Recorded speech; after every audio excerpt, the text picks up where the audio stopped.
efficient day-to-day operation in this coffee shop? Ulit.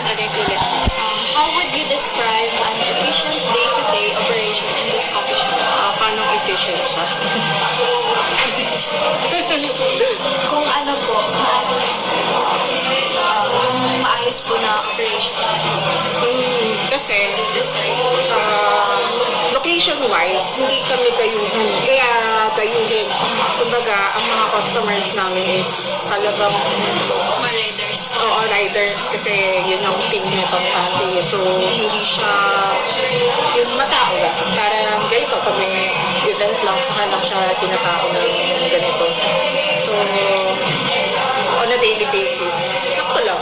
So, ang target market niyo po is yung may mga... Motorcycle riders talaga. So, for our second question, how does the shop manage service speed, especially during peak hours? Manageable naman siya kasi ang mga ino-offer namin na sa cafe mga madali lang naman siyang maluto. So, lesson naman yung mga waiting time. So, madali namang nasa-serve yung mga ino-order namin.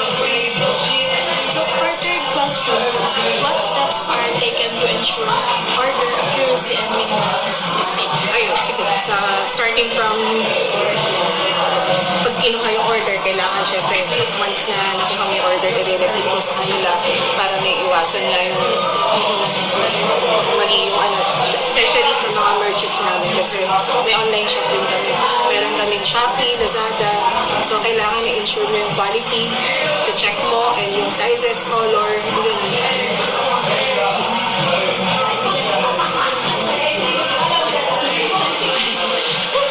So, for fourth question po, how is staff workload and performance managed, especially during busy periods? So, each of us, meron kami kanya-kanya assignment. So, sa bar, kapag wala silang customer, tumutulong sila dito sa merch na magtutubi ng damit, na prepare ng items, kung may order. So, ano lang, kumbaga all around kami dito. So, pantay-pantay lang din naman. Fifth question po, how is inventory, like ingredients, supplies, and equipment managed to avoid running out of stock or facing net breakdowns? So, sa inventory wise, especially sa bar. So, everyday kami may monitoring dyan. Siyempre kung ano yung mga low on supply na kikita naman kaagad kasi naka-inventory naman siya, especially din dito sa mga merch namin. So, medyo mataas ang demand ng mga sizes, mga ganun, tsaka sa designs. So, daily, meron kami inventory monitoring. So, for sixth question, do you think customers are aware of behind the scenes like operational challenges, like short staffing or supply delays, or do they only notice the end result? I don't think nakikita nila yung yung behind the scenes. Kasi syempre, nakikita lang naman nila kung ano yung nasa labas. So, Seventh question, have you noticed a connection between any of these operational issues and customer compliance or fewer repeat customers?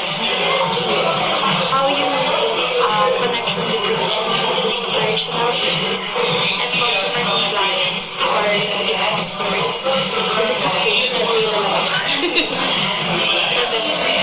have you noticed connection between any of these operational issues? Yes, or fewer repeat customer? Sa amin kasi, minimal siyang nangyari kasi usually ang mga customers namin dito palaging repeat siya. So, kapag may mga first timer, bumabalik sila kasi lalo na kapag mga motorcycle riders. So, yung iba, pag first timer, na-amaze sila kasi parang ngayon lang sila nakakita ng ganitong trade na cafe.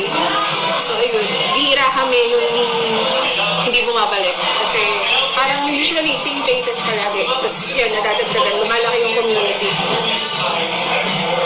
So, for the last question, what changes would you want to make improve efficiency and customer satisfaction if given the resources?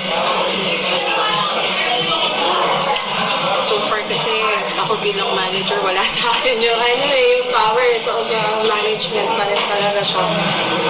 Pero okay po, in your Yung opinion,